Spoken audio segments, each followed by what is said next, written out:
Je vous avais parlé jeudi du sel de la terre. Comment nous sommes? Jésus a dit, vous êtes le sel de la terre. Ok? Et ici encore, chapitre 9 de Marc, au verset 50, le Seigneur dit, le sel est une bonne chose. Mais si le sel devient sans saveur, avec quoi l'assaisonnerez-vous? Ça veut dire que il n'y a pas d'autre option que le sel pour assaisonner. Et quand le sel n'a plus de saveur, il n'y a rien pour le remplacer. Le sel est irremplaçable. D'accord? On sale avec du sel. Okay? Si le sel n'a plus de saveur, ben avec quoi est-ce qu'on va assaisonner le sel?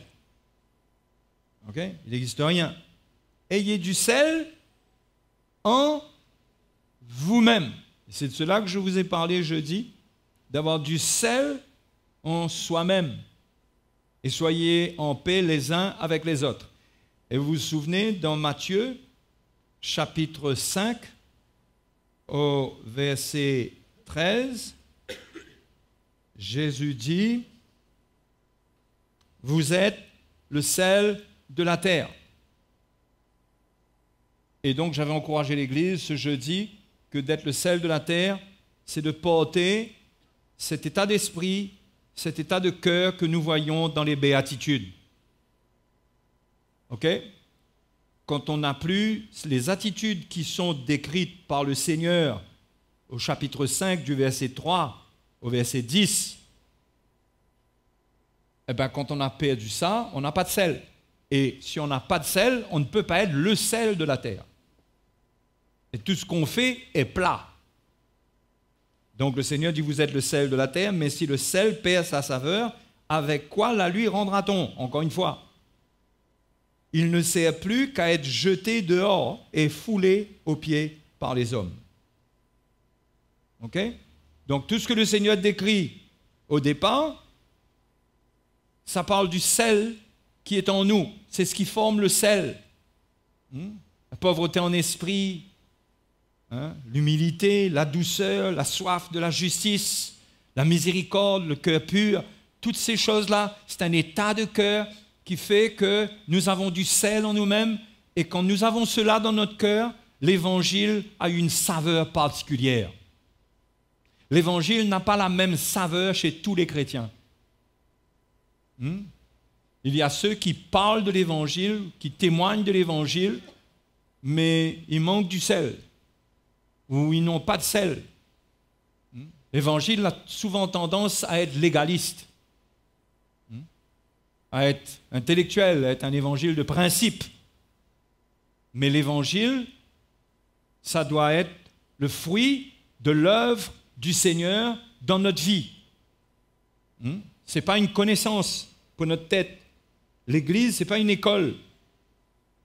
Okay? L'Évangile, le message de la croix, vient toucher notre cœur, veut travailler notre cœur et veut mettre du sel en nous, veut produire le sel.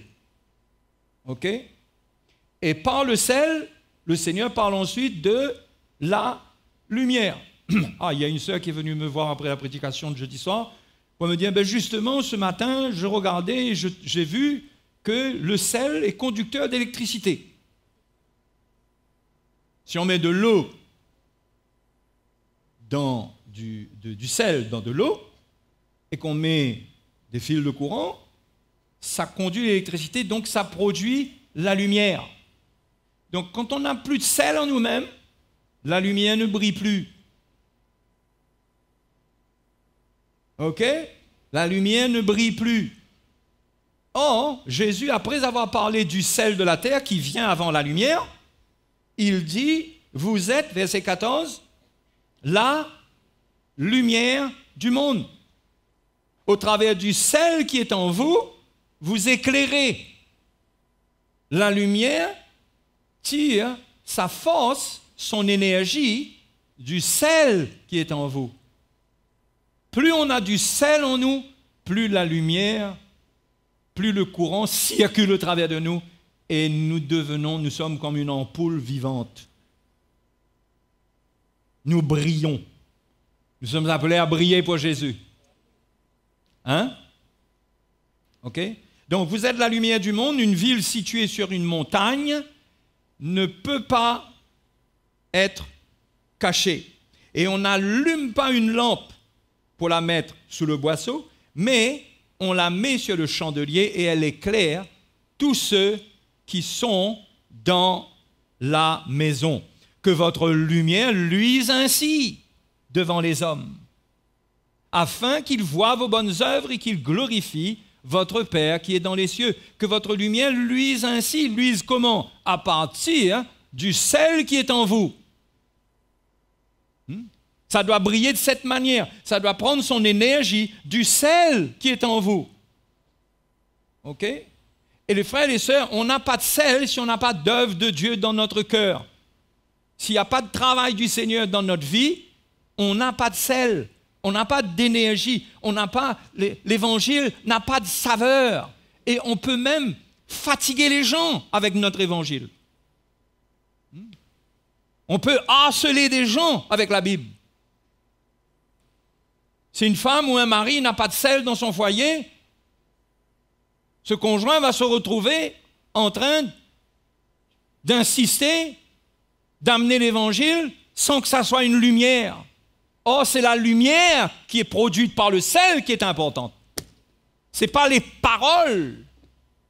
Les paroles ont leur rôle, bien sûr. C'est clair. Hein?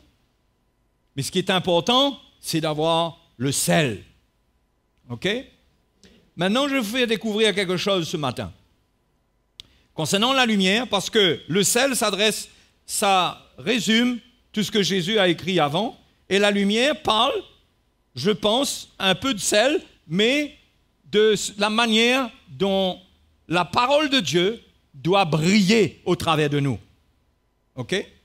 Allons dans Ésaïe.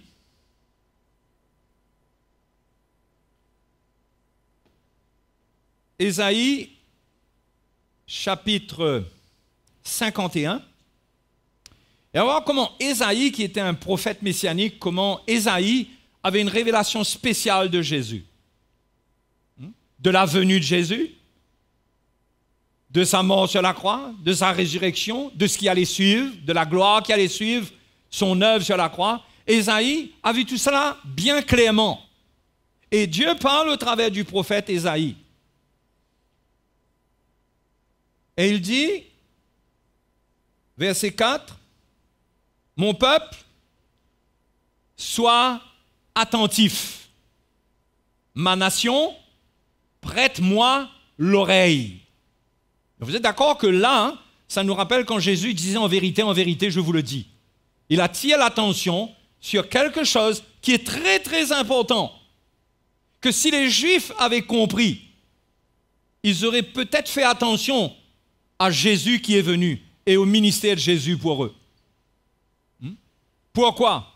Parce que le Seigneur dit, « Mon peuple, sois attentif, ma nation prête l'oreille, prête-moi l'oreille, car la loi sortira de moi. Et j'établirai ma loi pour être la lumière des peuples. La loi sortira de moi. Prête l'oreille, fais bien attention à ce que je suis en train de te dire. La loi sortira de moi. » Mais est-ce que la loi n'était pas déjà venue par Moïse? Quand Ésaïe parle, Ésaïe a parlé avant Moïse ou après? Il était sous le régime de la loi lui-même. OK? Mais le Seigneur lui a dit, après que la loi soit venue par Moïse, il dit, prête l'oreille, fais attention, sois attentif, parce que la loi sortira de moi. Et c'est ça la clé pour que cette loi devienne la lumière des peuples, et que si cette loi brille au travers de nous, nous devenons la lumière des peuples, nous devenons la lumière du monde. Mais le peuple d'Israël n'a pas compris. Qu'est-ce que ça veut dire que la loi sortira de moi? Comment est-ce que la loi allait sortir de Dieu? Eh bien, Jésus, le Fils de Dieu, allait venir et par lui, la loi de Dieu allait s'exprimer. La loi, c'est les commandements de Dieu, c'est la parole de Dieu. OK?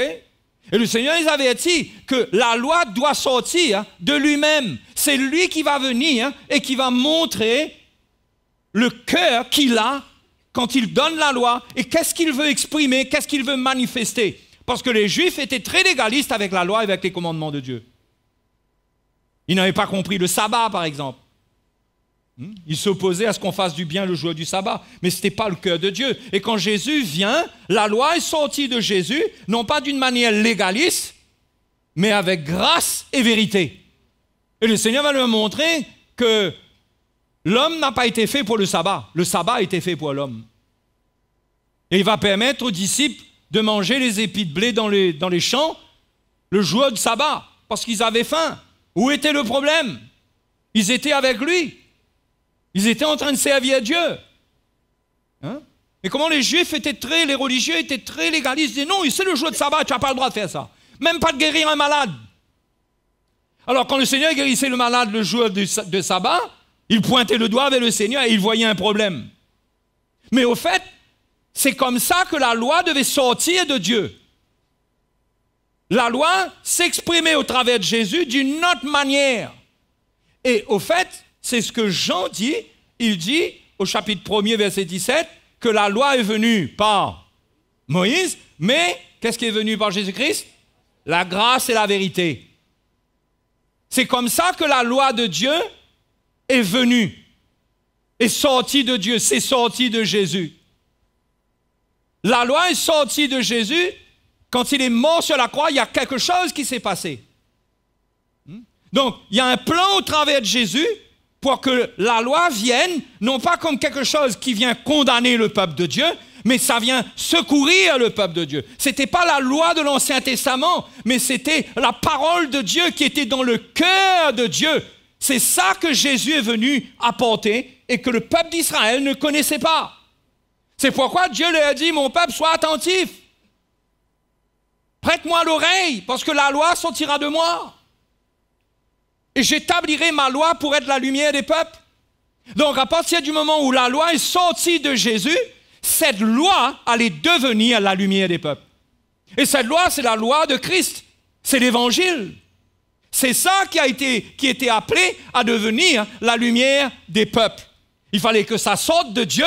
C'est sorti de Dieu. Jésus est venu de la part de Dieu. C'est sorti de Jésus lui-même. Et la parole de Dieu en Jésus a accompli une œuvre, l'œuvre de notre salut. Et maintenant, nous aussi, nous sommes appelés, si nous voulons être la lumière, puisque Jésus dit, vous êtes la lumière du monde, nous aussi, la loi de Christ doit sortir de nous. Non pas la loi de Moïse. Pas la loi de Moïse. Verset 5 dit, ma justice est proche. Ésaïe 51. Mon salut va paraître, et mes bras jugeront les peuples. Les îles espéreront en moi. Elles se confieront en mon bras. De qui est-ce que le Seigneur parle quand il dit mon bras? Elles se confieront en mon bras. Mais ça parle de Jésus. Verset 9. Réveille-toi, réveille-toi, revêt-toi de force, bras de l'Éternel. Ok?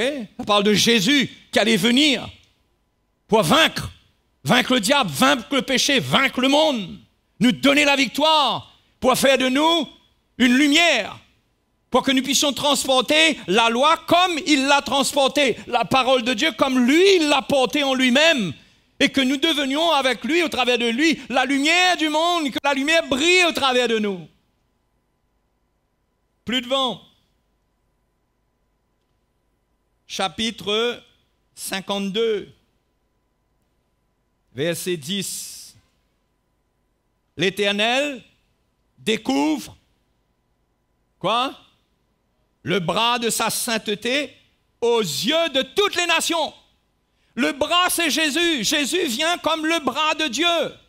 Il découvre la sainteté de Dieu, mais pas une sainteté comme le peuple de Dieu l'a ressenti sur le mont Sinaï, une sainteté avec de la grâce. La vérité vient avec la grâce. Ça attire les hommes pour qu'ils soient sauvés, pour qu'ils soient changés. Dieu découvre son bras. Le peuple d'Israël n'avait de révélation du bras de Dieu qu'un Dieu qui ouvre la mer Rouge, qui fait des miracles dans le naturel. Mais là, Dieu découvre le bras de sa sainteté, un bras qui vient secourir l'homme dans son péché pour le sanctifier.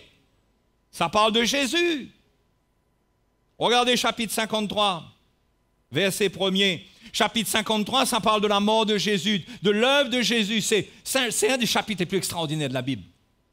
Ésaïe 53. C'est tellement précis concernant Jésus-Christ. Mais regardez verset 1er. Qui a cru à ce qui nous était annoncé? Qui a reconnu le bras de l'Éternel? Alors quand on dit le bras de l'Éternel, on croit que là on va voir quelque chose qui est extraordinairement puissant, qui va faire des ravages. Qui a reconnu le bras de Dieu? Le bras de l'Éternel, on ne pouvait pas le reconnaître. Les Juifs ne pouvaient pas le reconnaître. Pourquoi? Regardez. Ils s'étaient élevés devant lui comme une faible plante, comme un rejeton qui sort d'une terre desséchée. Il n'avait ni beauté ni éclat pour attirer nos regards et son aspect n'avait rien pour nous plaire. Méprisé et abandonné des hommes, homme de douleur et habitué à la souffrance, etc., etc., etc. Plus devant, ça parle de nos péchés qu'il a portés. Regardez comment le bras de Dieu a découvert, comment Dieu a montré son bras aux hommes, aux Juifs, et les Juifs n'ont pas compris. Qu'est-ce que c'est que cet homme qui n'a rien pour plaire? Qui vient, qui meurt sur une croix? C'est ça le bras de Dieu? C'est ça le Fils de Dieu? Ils n'ont pas compris. Mais il y avait un plan de Dieu dedans. Jésus est venu s'identifier à la nature de l'homme. Il est venu vraiment au plus bas. Et c'était le bras de Dieu qui descendait pour arracher l'homme du péché et des ténèbres. Alléluia. Et nous avons bénéficié du bras de Dieu. Donc le bras de Dieu, le bras de l'Éternel, c'est Jésus-Christ. Ok? Le verset 5 du chapitre 51 dit que les îles, nous sommes dans les îles. L'île de la Réunion. Espérons en moi, elles se confieront en mon bras. Levez les yeux vers le ciel et regardez en bas sur la terre, car les cieux s'évanouiront comme une fumée, la terre tombera en lambeaux comme un vêtement, et ses habitants périront comme des mouches. Mais mon salut, c'est-à-dire ceux qui vont se confier dans le bras de Dieu, en Jésus-Christ, Dieu dit, mon salut durera éternellement et ma justice n'aura point de fin. Verset 7. Écoutez-moi, vous qui connaissez la justice, peuple qui a ma loi, où ça? Dans ton cœur. C'est comme cela que la loi de Dieu est sortie de Dieu par Jésus-Christ et comment la loi de Dieu est appelée à être une lumière pour les nations, pour les gens autour de nous, à condition que cette loi soit écrite dans nos cœurs. La loi, quand elle s'écrit dans nos cœurs, elle produit le sel. L'Esprit de Christ, la loi de Dieu, quand ça écrit dans nos cœurs, le message de la croix, quand ça travaille nos cœurs, ça vient graver les paroles du Seigneur, ça vient amener les sentiments de Jésus en nous. Et ce ne sont plus des commandements qu'on va appliquer sur les autres, mais c'est la parole de Dieu qui remue le sel en nous, qui fait un travail en nous, qui nous brise, qui nous rend humbles, qui nous donne un autre état d'esprit envers les gens. On n'a pas d'arrogance, on n'a pas d'esprit de supériorité, mais on a un cœur pour aimer les autres, pour vouloir qu'ils soient sauvés. Alléluia. Et comment la loi est sortie de Jésus-Christ? Il faut bien comprendre qu'est-ce qui doit être écrit sur nos cœurs. Si on retourne dans Matthieu chapitre 5,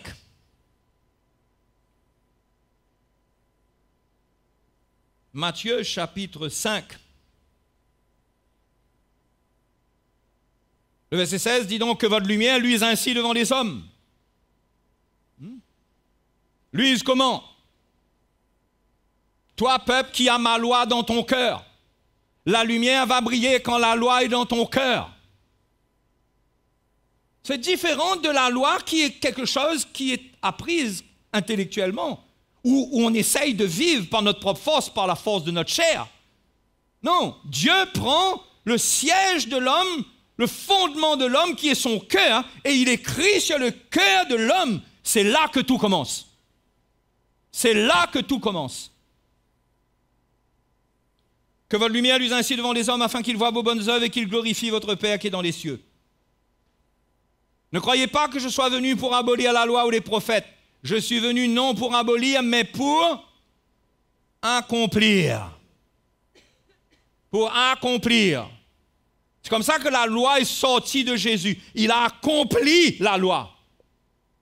Il a accompli toute la volonté de Dieu en ce qui concerne la loi.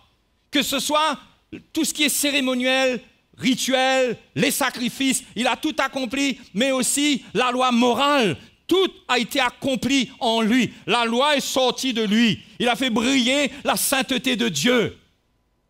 C'est pourquoi nous, notre appel, c'est d'être en lui, c'est d'être unis avec lui, pour qu'étant en lui, nous puisons dans le sel qu'il a, et que nous devenons aussi la lumière du monde. Nous puisons en Jésus dans ce qu'il a été, nous participons à sa nature, tout ce que le Fils de Dieu a été. C'est ça qui doit s'écrire dans notre cœur, et c'est cela que nous sommes appelés à faire briller devant les hommes. Donc Jésus est venu non pas pour abolir la loi, c'est-à-dire que la loi restait, ce n'est pas la loi de Moïse, mais la loi, la parole de Dieu, la volonté de Dieu. Les commandements saints de Dieu devaient s'accomplir, mais dans une profondeur de cœur. Pas à un niveau superficiel, visible. Tout prend une dimension de cœur. L'adultère prend une dimension de cœur. Parce que le Seigneur dit il vous a été dit que si vous commettez l'adultère, etc., bon, on lit carrément le passage, chapitre 5, verset 27, vous avez appris qu'il a été dit, tu ne commettras point d'adultère, mais moi je vous dis, voilà comment la loi sort de lui. Moi je vous dis que quiconque regarde une femme pour la convoiter a déjà commis un adultère avec elle. Où ça? Dans son cœur. Il s'agit du cœur de l'homme. Quand la loi de Dieu vient s'écrire sur le cœur, l'adultère disparaît du cœur. Alléluia. Hein? Non. Mes frères et mes sœurs, pendant l'éternité, nous n'allons pas porter d'adultère. Peut-être aujourd'hui, il y a des tentations, il y a des choses qui se passent. Le Seigneur nous aide, nous sommes purifiés, nous nous repentons, il y a des choses qui peuvent se passer. Mais le temps vient, alors que nous nous sanctifions, nous allons quitter l'environnement du péché et de la tentation. Nous allons vivre en toute pureté devant le trône de Dieu. Heureux ceux qui ont le cœur pur, car ils verront Dieu. Hey, vous portez ce genre d'espérance dans votre cœur? Hein? Ça vient. Hein, il faut supporter des souffrances. Le diable veut vous empêcher d'arriver à là. Hein? Parce que lui, il n'y a pas de salut pour lui. Mais nous, c'est un tel salut qui nous attend. C'est ça qui est pour nous. Quand la parole de Dieu dit, Jésus n'est pas venu abolir le commandement sur l'adultère, il est venu pour l'accomplir dans la vraie dimension, dans le cœur. C'est pourquoi Isaïe a dit, Dieu dit au travers d'Isaïe, mon peuple qui a ma loi dans ton cœur. Hein? J'établirai ma loi pour être la lumière des peuples. C'est l'œuvre de Dieu dans le cœur qui fait briller la lumière de la parole de Dieu au travers de nous. C'est pas ce qu'on apprend. Mais c'est bon d'apprendre, hein? Je ne dis pas qu'il ne faut pas apprendre. C'est pas ce qu'on répète. C'est pas notre capacité à mémoriser. Mais c'est bon de mémoriser, pas de problème. Je ne dis pas qu'il ne faut pas. Mais ce n'est pas ça la lumière. On peut avoir tout ça, mais on n'a pas de sel, et le courant ne passe pas, et la lumière ne brille pas. Hein? Parce que quand c'est écrit dans le cœur, c'est là que l'Esprit de Dieu, la parole de Dieu, trouve du sel en nous, produit du sel en nous, produit des attitudes qui plaisent à Dieu, produisent le cœur de Jésus qu'on doit avoir envers notre prochain. Hein? Ça, c'est la vie que le Seigneur a pour nous, hein, à partir de notre cœur. Mais regardez comment est-ce que la loi est sortie du Seigneur. Chapitre 5, toujours, verset 38. Vous avez appris, chapitre 5, Matthieu, chapitre 5, verset 38. Vous avez appris qu'il a été dit, œil pour œil et dent pour dent. Ça, c'était la loi de Moïse. Et encore, œil pour œil et dent pour dent. Mais moi, je vous dis, parce que Dieu voulait quand même que son peuple, même sous l'Ancien Testament, ait quand même un certain cœur. Mais parce que il n'y avait pas de possibilité qu'ils aient un cœur qui change, il n'y avait pas encore de solution pour le péché, c'était ça. C'était œil pour œil et dent pour dent. Mais moi, je vous dis de ne pas résister aux méchants. Si quelqu'un te frappe sur la joue droite, présente-lui aussi l'autre. Si quelqu'un veut plaider contre toi et prendre ta tunique, laisse-lui encore ton manteau. Si quelqu'un te force à faire 1000, fais-en 2 avec lui. Donne à celui qui te demande et ne te détourne pas de celui qui veut emprunter de toi. Hein? C'est une autre attitude. On voit le sel qu'il y a dedans, là. Il y a du sel dedans. Hein? C'est plus œil pour œil, dent pour dent. C'est un autre cœur. Si on ne veille pas sur nous, on peut être légaliste avec la parole de Dieu. On peut être donnant et on répond. C'est réponse pour réponse. Hein? On se défend dans la chair. Mais quand on a le sel de la terre, quand Jésus grandit en nous et que nous avons les attitudes qu'il faut, nous ne répondons pas au mal par le mal. Nous avons un autre cœur. Nous avons celui de Jésus qui est mort à la croix. Comment il a répondu au mal, le Seigneur, sur la croix? Par le mal? Est-ce que c'est par le mal? Comment est-ce que la loi est sortie du Seigneur? Quelle loi il est venu établir? Hein? C'est cette loi-là qui est sortie à la croix, qui a été établie à la croix. C'est plus mal pour mal, c'est que si on nous fait du mal, nous on fait du bien. Dieu est celui qui jugera à la fin. Mais nous, c'est le bien pour le mal. Nous, on surmonte le mal par le bien.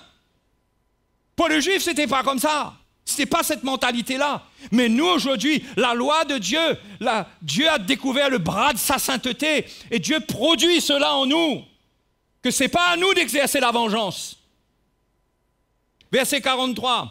Vous avez appris qu'il a été dit, tu aimeras ton prochain et tu haïras ton ennemi. Mais moi, je vous dis, aimez vos ennemis. Voilà comment la lumière brille aujourd'hui. Voilà comment la loi brille au travers de nous. Comment la loi est écrite dans nos cœurs. La loi de Christ, c'est qu'on aime nos ennemis. Ah, pas facile, frère, comment? Mais c'est par la grâce de Dieu. C'est en restant unis à Jésus, c'est en le cherchant. C'est son cœur qui doit vivre en nous. Si nous vivons avec nos émotions, mais c'est sûr qu'on va être vaincus. C'est sûr qu'on ne pourra pas. Mais si on vit par la puissance de Christ en nous, par sa loi qui est écrite dans nos cœurs, nous allons avoir la grâce d'aimer nos ennemis.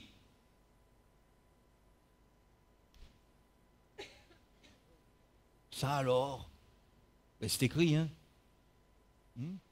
Quand il dit « aimez vos ennemis », vous croyez que le Seigneur met sur nous une loi qu'il exige de nous, que capable, pas capable, eh bien tant pis, mais si tu ne fais pas ça, non, ce n'est pas l'état d'esprit du ministère sous la Nouvelle Alliance. La Nouvelle Alliance dit des choses parce que l'Esprit de Dieu vient en nous, parce que la loi de Dieu s'écrit en nous. Nous sommes appelés à vivre des choses qui existent en nous. Nous sommes nés de nouveau. Si quelqu'un est né de nouveau, il est rempli de l'Esprit, mais il est appelé à vivre ces choses, à aimer ses ennemis, à bénir, bénissez ceux qui vous maudissent, faites du bien à ceux qui vous haïssent, et priez pour ceux qui vous maltraitent et qui vous persécutent. C'est comme ça que la loi brille, dans la persécution. La loi de Christ en nous resplendit. Les gens ressentent le cœur de Dieu. Là où ils s'attendraient à des représailles, nous, on a de l'amour. Hein? Je ne sais pas, quand je parle de ça, je sens un frein avec vous là. Hein? Mais on est appelé à vivre cette réalité. Celui qui est né de Dieu, il est appelé à triompher du monde, triompher du péché. Quand un chrétien est vaincu, c'est parce qu'il n'a plus de lumière, c'est parce qu'il n'a plus de sel, c'est parce que Dieu ne travaille plus son cœur, c'est parce qu'il n'est plus brisé, il n'est plus travaillé. Il est devenu un chrétien religieux, légaliste, froid. Il a sa religion, il a son église, mais il n'a plus de cœur. Le cœur de Jésus ne bat plus en lui. Il est devenu un bon religieux. Mais ce n'est pas le plan. Le plan, c'est que la lumière brille au travers de nous. Regardez verset 45. Priez pour ceux qui vous maltraitent et qui vous persécutent, afin que vous soyez fils de votre Père qui est dans les cieux. Car il fait lever son soleil sur les méchants et sur les bons. Il fait pleuvoir sur les justes et sur les injustes. Voyez le cœur que Dieu veut nous donner. Hein? Dieu aime les hommes. Il aime tous les hommes. Ça ne veut pas dire que tous les hommes seront sauvés, non. Mais il aime tous les hommes et il veut qu'ils soient sauvés. Il veut. Paul dit, Dieu veut que tous les hommes soient sauvés et parviennent à la connaissance de la vérité. Je ne crois absolument pas dans le calvinisme qui prône que le salut, Dieu a choisi des gens, a sélectionné des gens pour être sauvés et d'autres pour aller en enfer. Non, je crois que Dieu sait d'avance, mais Dieu veut que tout le monde soit sauvé. Ça doit, pour moi, c'est clair. Hein? Ça, pour enlever ça de moi, il faudra me venir avec une grande révélation. Je vous dis franchement, je n'arriverai pas à concevoir un Dieu qui envoie des gens en enfer volontairement. Ah, c'est pas possible. C'est pas possible. C'est pas une considération émotionnelle, mais c'est basé sur les Écritures. Jésus est une victime expiatoire pour tous les hommes. Mais pas tous seront sauvés. Pourquoi? Parce que pas tous croiront. OK? Mais il fait lever son soleil sur les bons et sur les méchants. Il fait pleuvoir sur les justes et sur les injustes. Et donc, il faut bénir nos voisins. Il ne faut pas souhaiter qu'ils soient privés de pluie, parce que nous aussi, on va être privés de pluie si on souhaite qu'ils soient privés de pluie. Il ne faut pas souhaiter qu'il y ait quoi que ce soit, parce qu'on ne sait pas à quel point ça peut affecter notre propre vie. Parce que dans ce monde, naturellement, nous sommes sous le même régime. C'est vrai, Dieu fait des miracles pour nous et tout ça. Mais bénissons. Si vous aimez ceux qui vous aiment, quelle récompense méritez-vous? Hein? Les publicains n'agissent-ils pas de même? Et si vous saluez seulement vos frères, que faites-vous d'extraordinaire? Les païens n'agissent-ils pas de même? Verset 48. Soyez donc parfaits, comme votre Père céleste est parfait. C'est quoi être parfait? Être parfait, c'est ça. C'est avoir la loi de Dieu écrite sur notre cœur, c'est d'avoir du sel en nous-mêmes, et c'est de faire briller la lumière de cette manière. Prier pour ceux qui nous maltraitent, etc., etc. Devenir pur dans le cœur. Et c'est comme ça que la loi doit briller au travers de nous, et nous sommes la lumière des peuples. Hein? Mais il faut comprendre que suivre le Seigneur, c'est permettre au Seigneur de travailler en nous. Trop de chrétiens ont un salut qui s'est arrêté au jour où ils ont été sauvés. Ils sont sauvés, alléluia, c'est OK. Le Seigneur a une grande œuvre à faire en nous. Et cette œuvre-là, c'est ça qui fait briller la lumière. C'est pourquoi il ne faut pas craindre de temps en temps si le courant coupe. Parce que le Seigneur est en train de réparer les fils en souterrain. Il est en train de casser la roche pour faire passer la fibre optique. Hein? Il est en train de travailler et quand il casse dedans, ça fait mal. Et il utilise les instruments auxquels on ne s'attend pas. Il utilise des hommes. Vous savez, Jésus n'est pas allé mourir sur la croix et il est mort lui-même. Il est mort par la main des hommes. Ce qui nous brise, c'est quand les hommes même, par leur maladresse, pas même par leur légalisme.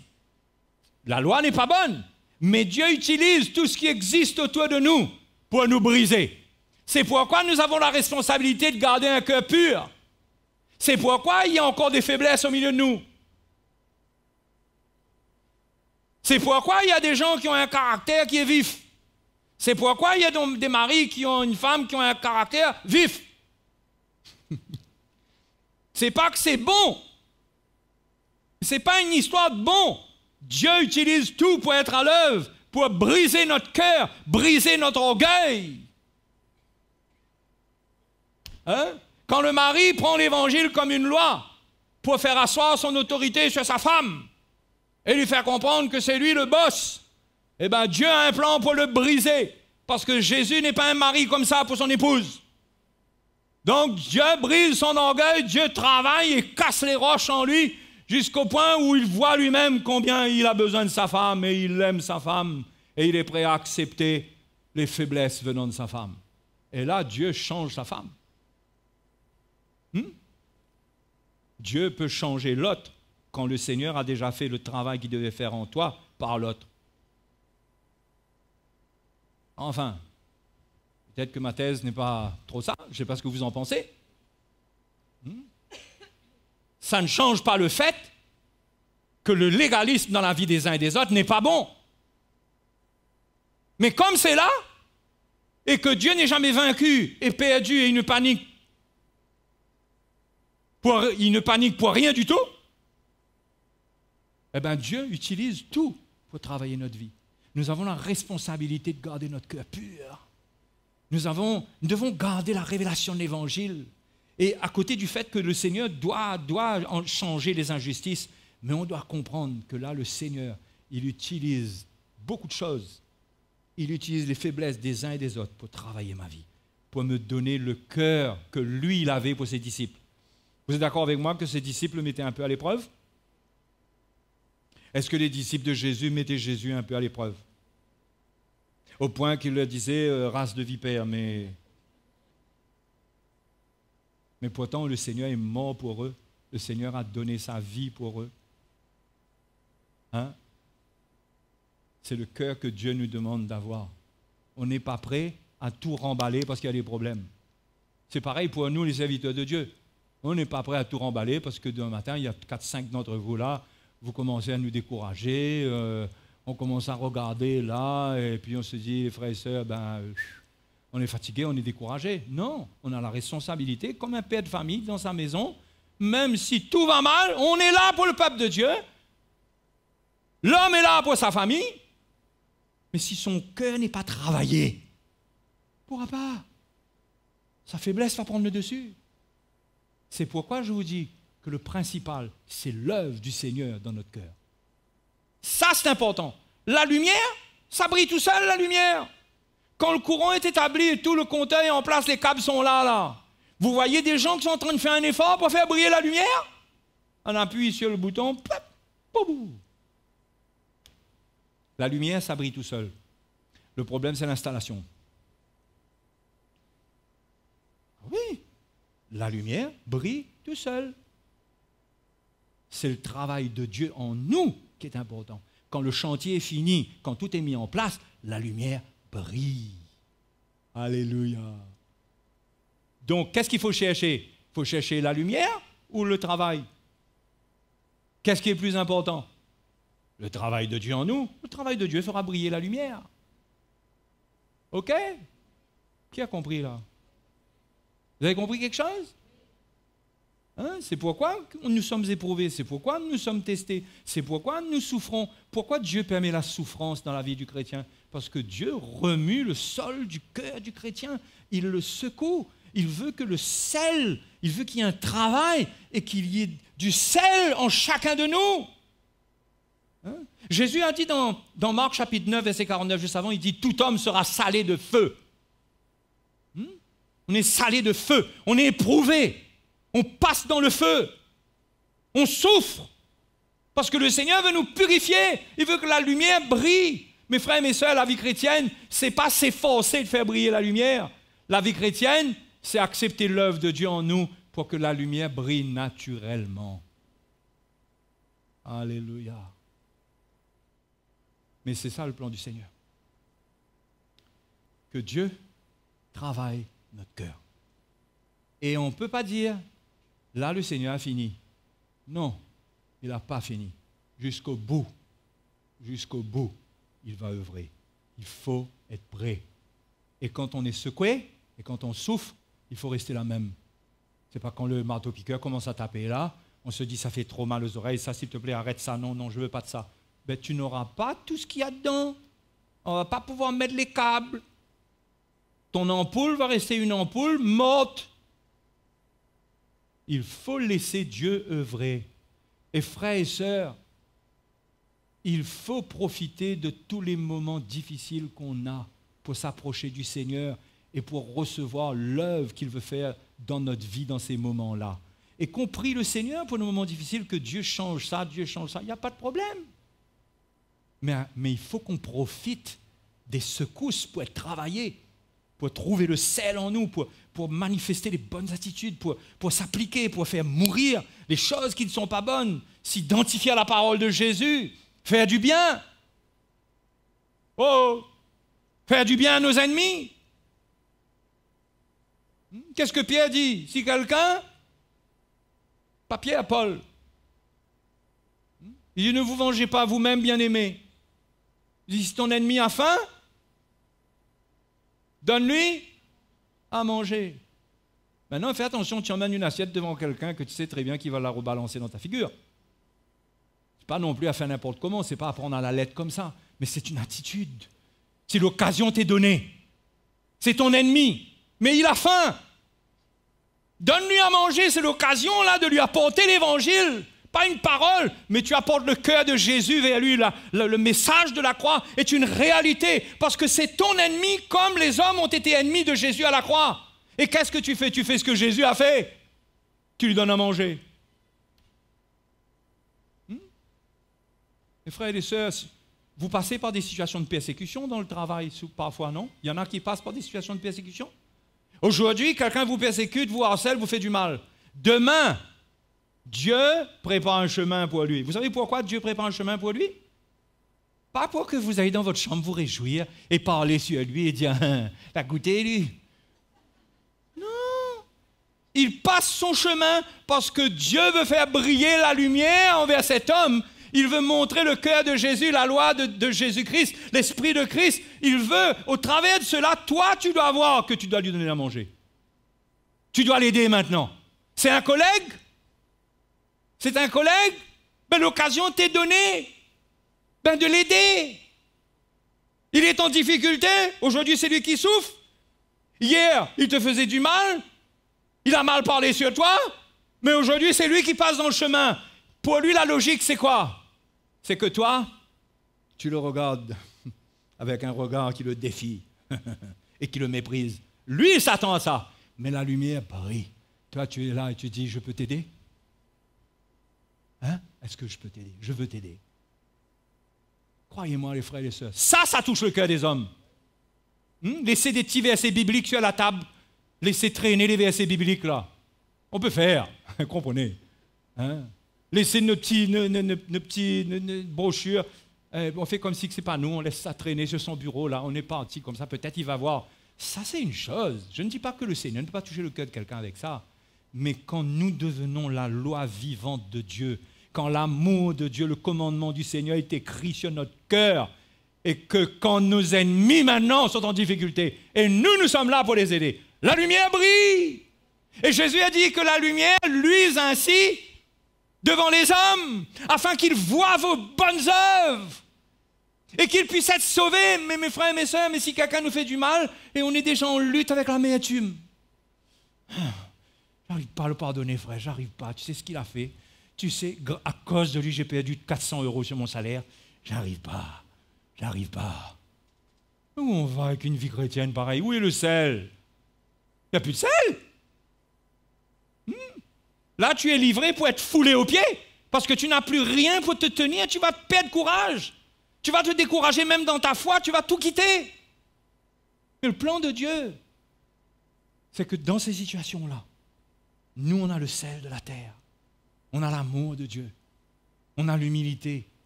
On a le cœur du Seigneur. Et quand la situation arrive, c'est l'occasion de faire briller la lumière. Alléluia. Ça, c'est un exemple.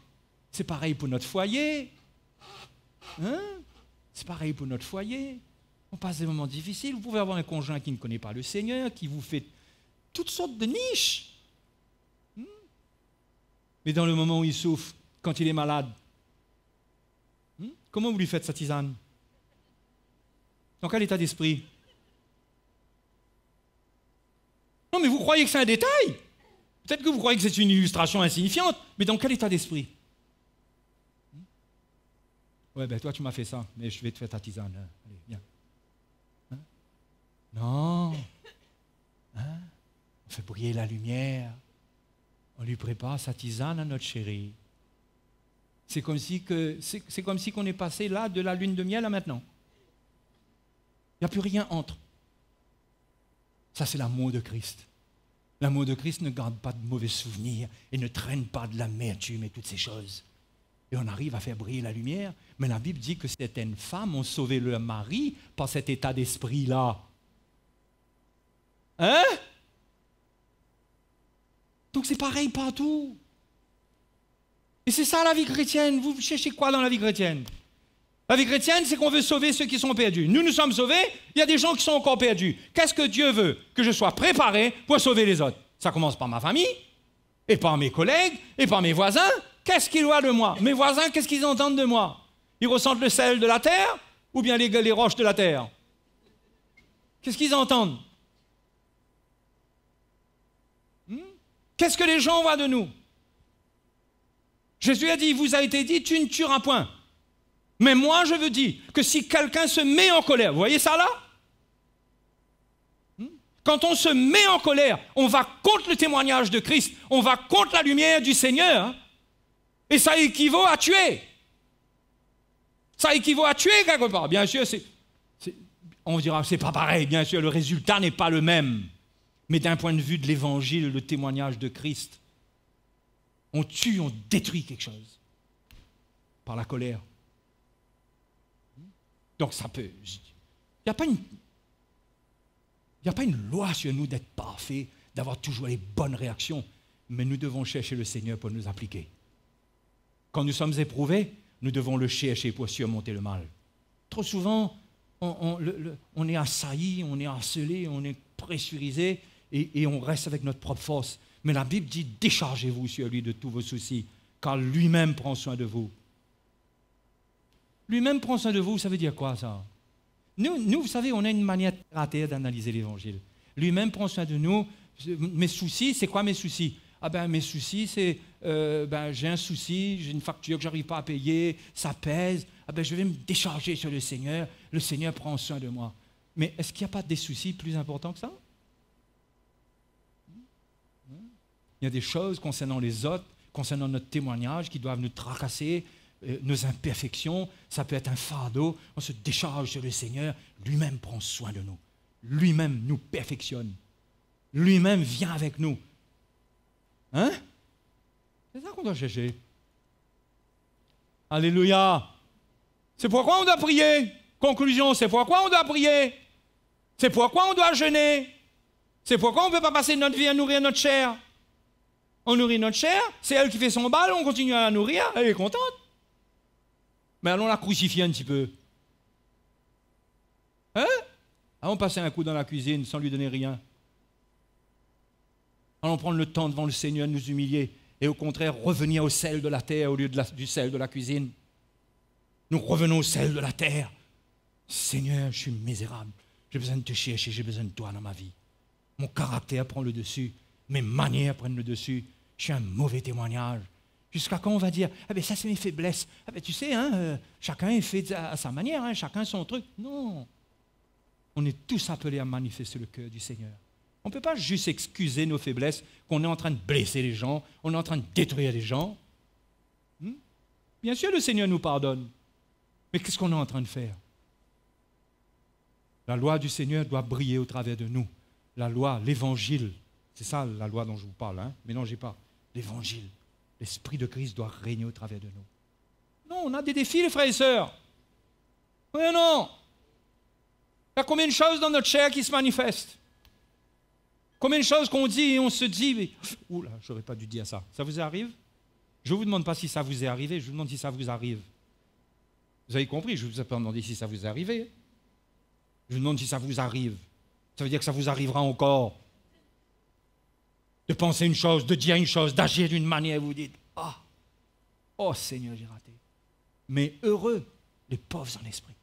Tu as raté, et ton cœur est brisé. Heureux. Tu te repens, le Seigneur te pardonne. Tu cherches le Seigneur va t'équiper pour que tu aies la victoire. La prochaine fois, ce ne sera pas la même chose. Alléluia. Ouais, moi je suis intéressé à vaincre de cette manière, moi, je ne sais pas. Triompher du monde, triompher de la misère, triompher de la pauvreté. Mais la plus grande pauvreté, c'est ce qui est dans l'homme. Non? Oh, j'ai la victoire, j'ai eu un travail, mon salaire a doublé. Mon pauvre, c'est peut-être pas une victoire, c'est peut-être une défaite. Peut-être tu as triché pour avoir ça, tu es en train de glorifier Dieu comme si il t'a béni.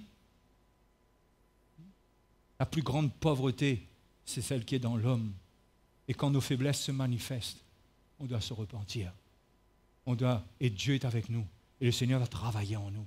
Le Seigneur ne nous condamne pas, il travaille en nous pour que la lumière brille.